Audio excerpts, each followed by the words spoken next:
جير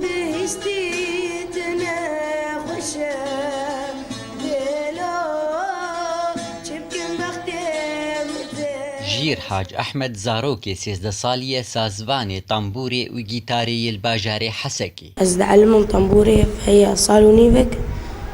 ومثلا يعني أسبير دستريم ستراني محمد شيخ وسيد يوسف أزل دنجي وان وهدارة كم يعني أجوان دا أعلمهم يعني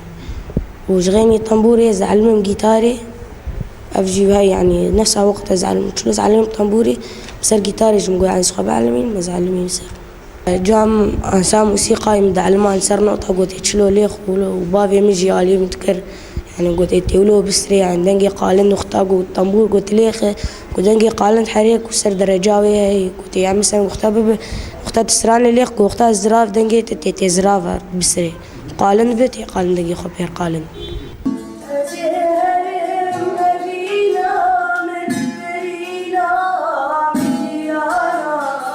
دیا جیر مامۆستا مۆزیکێیە دکاری بۆ ئالیکاریا کوڕێ خوا بکە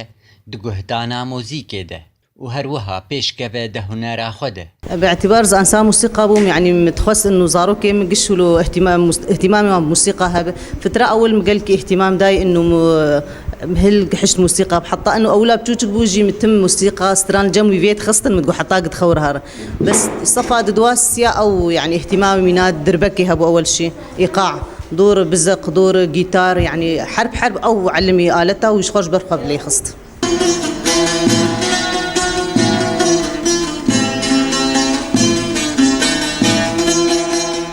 جير حاج أحمد هروها ليستكفاني فتبولية ودخندنا خويا دبستاني دا جيرة دار عبدو حسكي آرك.